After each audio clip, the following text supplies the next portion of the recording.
انسان از مادر یتیم میشه. میگن دختر یه علاقه خاصی به مادر داره.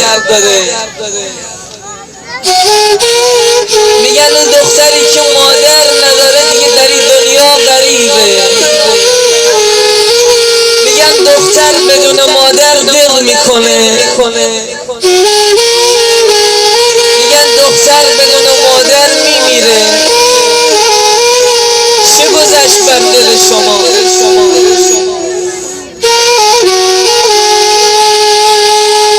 بیایش خونه بی وجود مادر نباشه. به یاد مرحوم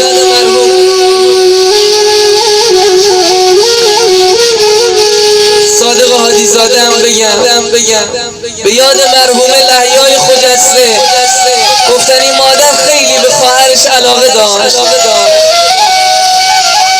آره عزیزان، خاله هم اتروبوی مادر رو داره. هر موقع دلتون برای مامان خدیجه تنگ میشد می اومدید کنار خاله جان میگفتی خالتون رنگ و بوی مادرم رو برام داری. اما دست عجل عزیز رو هم از شما جدا کرد.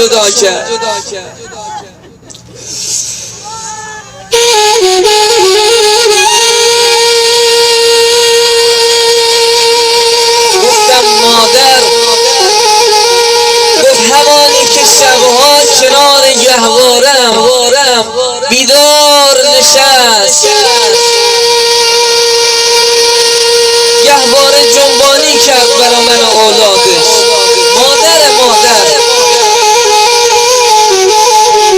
گفتم مادر، گفت همانی که خودش نخورد، از غذای خودش زد، از لباس خودش زد، از خواب خودش زد من اولاد راحت باشم.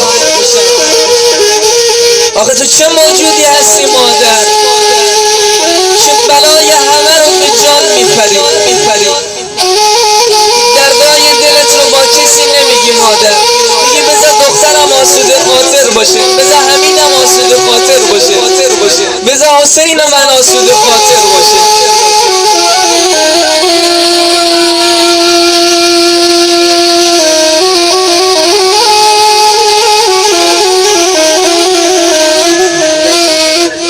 خدا اونقدر مقام این مادر بالاست.